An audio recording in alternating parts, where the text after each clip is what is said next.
போட்டீங்களா? போடுதா?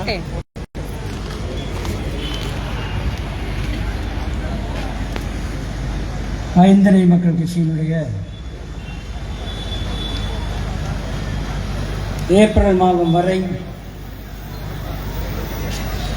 ஒருங்கிணைப்பாளராக கடைசி நாள் வரை ஏப்ரல் 12ஆம் தேதி அவர் இறப்பது வரை அர்ப்பணிப்பு, அரசியலில் நேர்மை, கற்றுக்கொள்வது, கராராக இருப்பது, இந்த தன்மைகளை தன்னுடைய அரசியல் பண்பாக தன்னுடைய செயல்பாடுகளிலே கொண்டிருந்த, சொல்லிலே மட்டுமல்ல, நிறைய பேர் சொல்லிலே அப்படி இருப்பார்கள், செயல்பாட்டிலே மாறுபடுவார்கள். நான் மிக கலங்கியது என்னோடு இயங்கிய தோழர்களிலே பாளையங்கோட்டையிலே வைத்துக் கொள்ளப்பட்ட தேவகோட்டை பகுதியைச் சார்ந்த தோழர் மாடக்கோட்டை சுப்பு என் வாழ்க்கையை பல வகையிலே புரட்டி போட்டது. மார்க்சிய லெனினிய கட்சியிலே தொடக்க காலத்தில் 80களின் தொடக்கம், அன்றிலிருந்து தியாகி மாணவர் பேரவையின் அமைப்பை நடத்தி வந்தாலும் அவருடைய இறப்பு வரை அவரோடு இணைந்து இயங்கியிருக்கிறேன். அவர் முன்னெடுத்த முயற்சிகளில் எல்லாம் நான் நின்றிருக்கிறேன். மதுரையிலிருந்து ராமநாதபுரம் மாவட்ட ஆட்சியாளர் அலுவலகம் நோக்கிய பயணம், இன்னும் பல்வேறு பணிகளிலே நின்றிருக்கிறோம். இறுதியாக ஐந்தரை மக்கள் கட்சியினுடைய மாநாட்டில் கொடியை அறிமுகப்படுத்தி பேசிய அருமை தோழன் சந்திரபோஸ் அவர்கள், அவருடைய இழப்பு என்பதை நம்மை கலங்கடித்தது. மூன்றாவதாக நான் இணைந்து இயங்கிய, சந்திரபோஸ் காலத்தில் இருந்து இணைந்து இயங்கிய தோழர் தேவதாஸ், தென் மாவட்டங்களிலே ஒடுக்கப்பட்ட சமூகம், பட்டியல் சமூகம், எவன் சாதியினுடைய அழுத்தத்தை நியாயப்படுத்துகிறானோ அந்த கட்சிக்கு விலை போன தலைவர்கள் இங்கே நடமாடிக்கொண்டிருக்கும் பொழுது ஒரு சீட்டு 2 சீட்டுக்காக பாரதிய ஜனதா கட்சியினுடைய காலிலே விழுந்து கிடந்த, RSS நெருக்கமாக இருந்த தலைவர்கள் நடமாடக்கூடிய இந்த பூமியிலே பெரியாரையும் அம்பேத்கரையும் ஏற்றுக்கொள்ளாதவன் முற்போக்காரனாக இருக்க முடியாது என்பதை அழுத்தமாக சொன்னவர் பழனி பாபா அவர்கள்.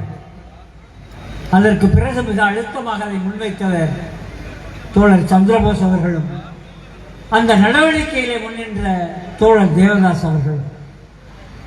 அவர்களை பொறுத்தளவு வெறும் படமாக அல்ல, பெரியாரும் அம்பேத்கரும் காரல் மார்க்சும் வெறும் படமாக அல்ல, பாடமாக, கற்றுக்கொள்ள வேண்டிய செய்திகளாக இவர்கள் முன்னிறுத்தினார்கள். அதுவும் அம்பேத்கரை ஒதுக்கி வைத்த சமூகமாக மாறுகிற இன்றைய சூழலில் அம்பேத்கரை முன்னிறுத்துகிற இமானுவேல் சேகரனை பின்பற்றுகிற அமைப்பு என்பதை உலகத்திற்கு உரைக்க சொன்னவர்கள் சந்திரபோஸும் அவருடைய வாரிசும் தேவதாசும் அவர்கள். ஒதுக்கி தள்ளுவது, எந்த படியை பயன்படுத்தி மேலே வந்தமோ அதை தள்ளிவிட்டு விட்டு சாதி பெருமிதம், இந்துத்துவ சாதி பெருமிதம் பேசுகிற மனோநிலைக்கு இந்த சமூகம் போகும் பொழுது அதற்கு எதிராக ஒரு மிகப்பெரிய கருத்தியல் போராட்டத்தை தென் மாவட்டங்களிலே முன்னெடுத்தது சந்திரபோஸும் அதனுடைய தொடர்ச்சியாக தோழர் தேவதாஸ் அவர்கள். இங்கே மேடையில் அமர்ந்திருக்கிற, பேசி அமர்ந்திருக்கிற தலைவர்கள் இன்னும் பேச இருக்கிற தலைவர்கள்.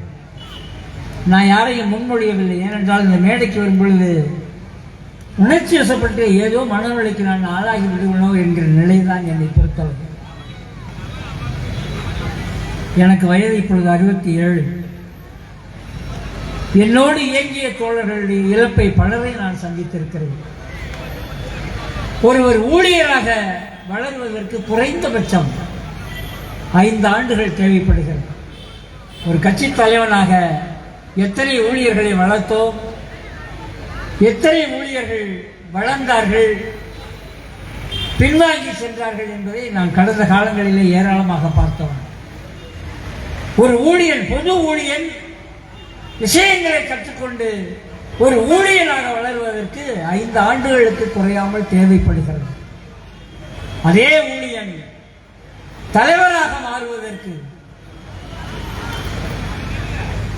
ஊழியர்களை புரிந்து கொண்டு, மக்களை புரிந்து கொண்டு, இயக்க செயல்பாடுகளை புரிந்து கொண்டு, எப்பொழுது எதை முன்னெடுக்க வேண்டும், எப்பொழுது எதை முன்னெடுக்க கூடாது என சிந்தித்து சித்தாந்த ரீதியாகவும் அரசியல் ரீதியாகவும் முன்னெடுக்கிற தலைவனாக பரிணமிப்பது என்பது கிட்டத்தட்ட 10 ஆண்டுகள் 20 ஆண்டுகள் ஆகும் நண்பர்களே.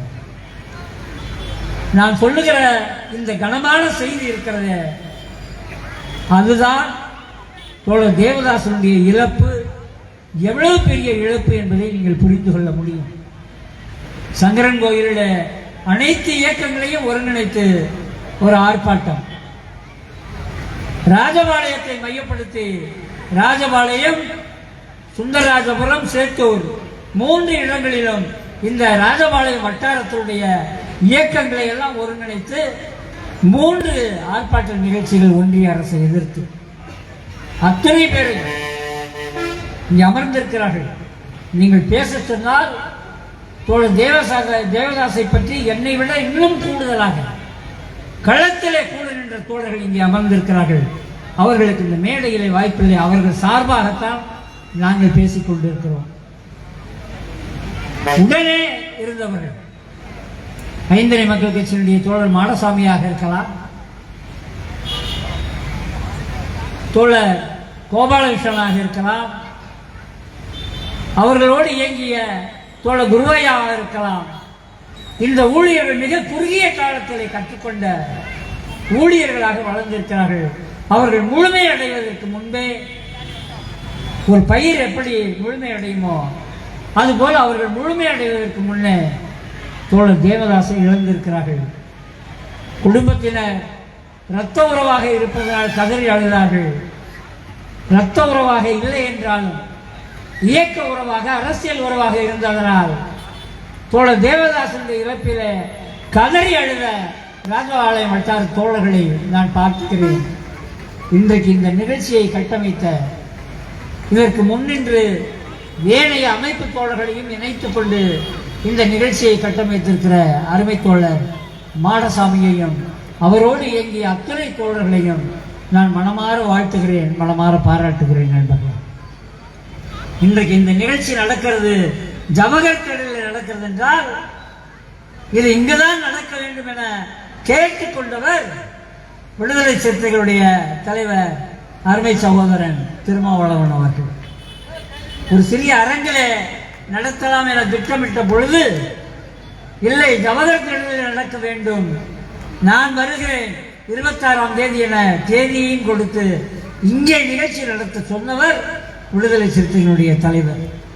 இன்றைக்கு அவர் வர முடியவில்லை.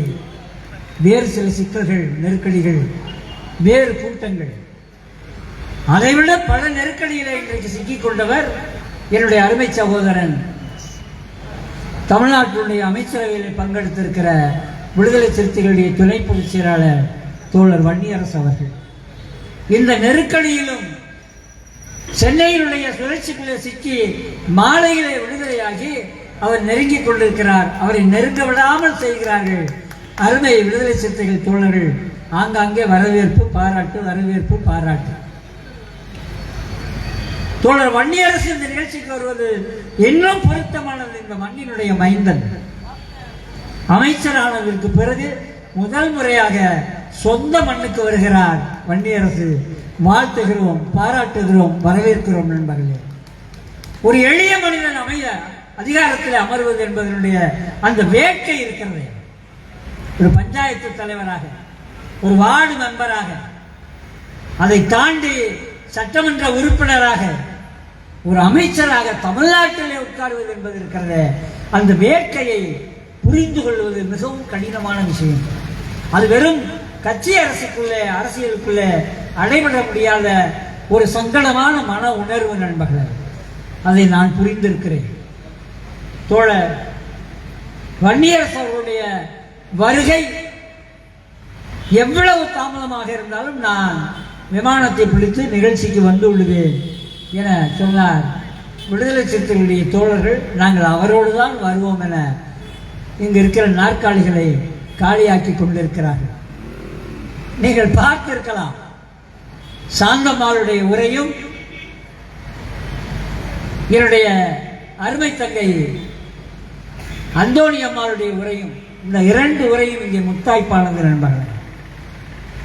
அவர் தேவதாசோடு வாழ்ந்திருக்கிறார்.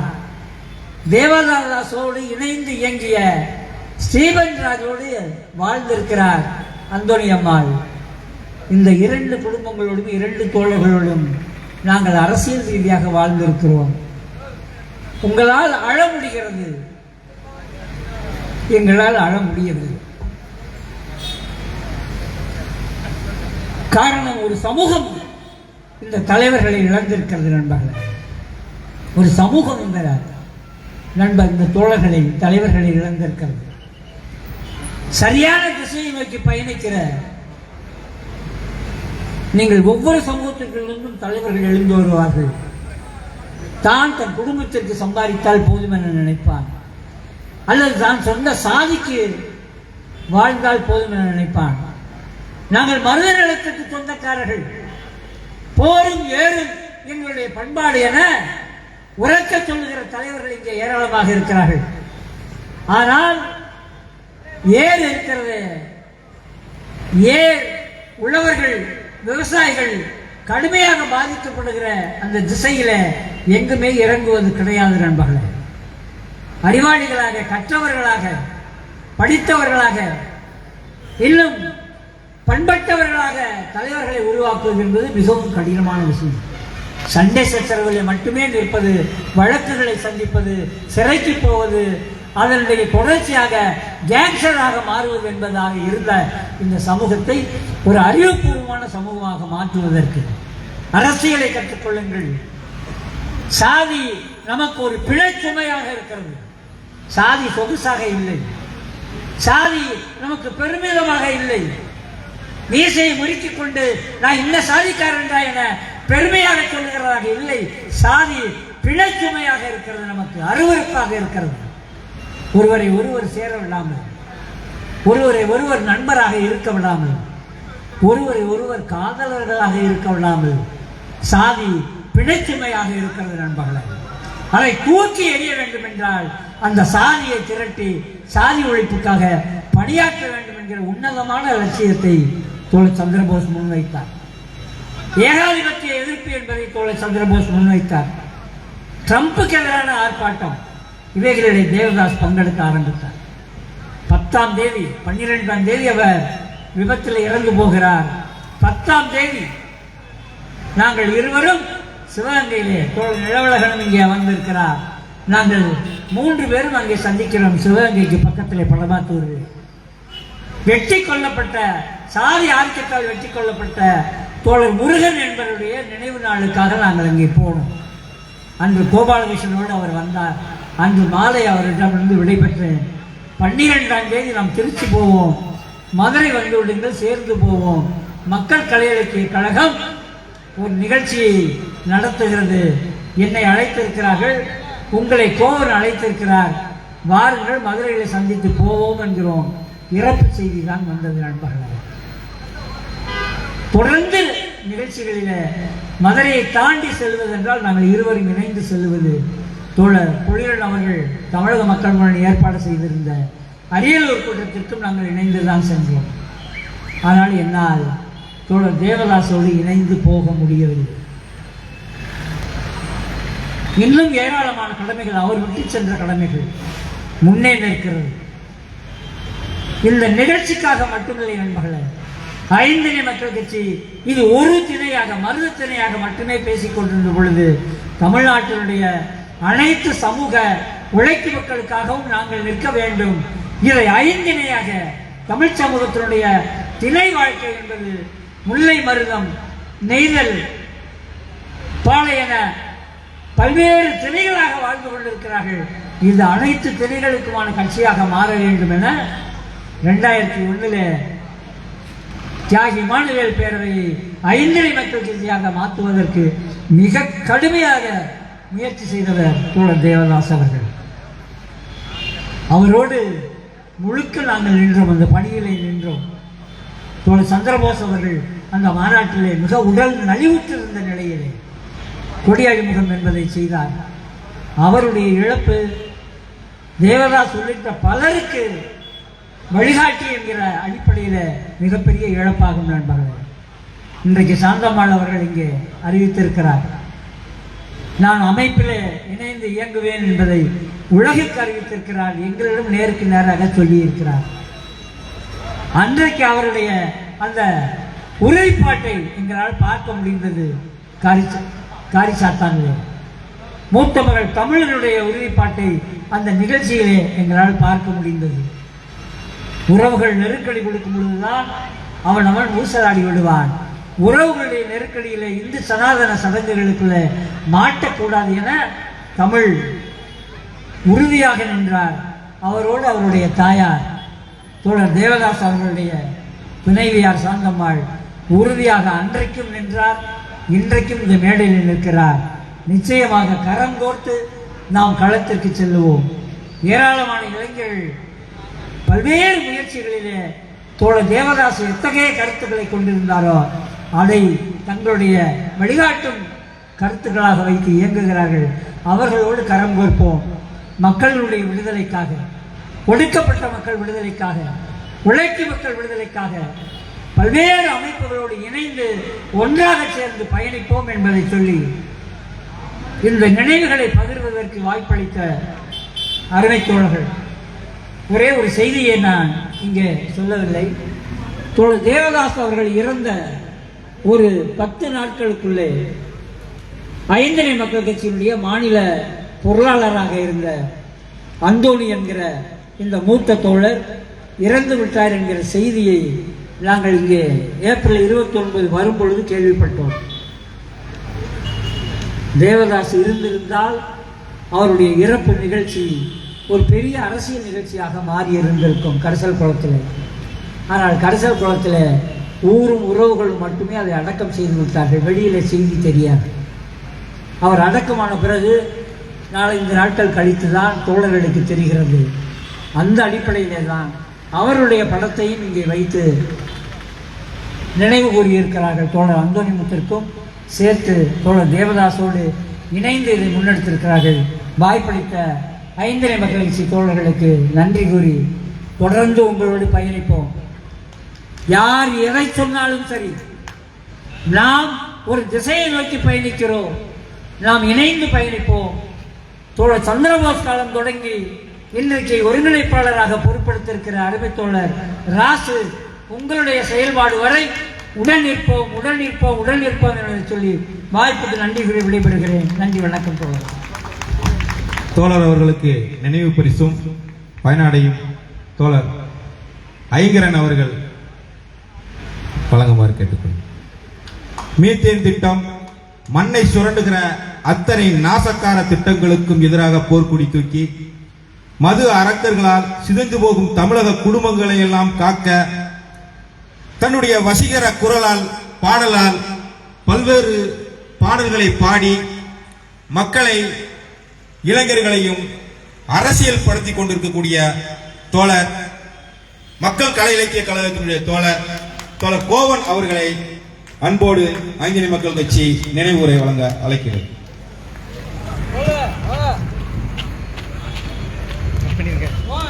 மறைந்த தோழர் தேவதாஸ் அவர்களோடு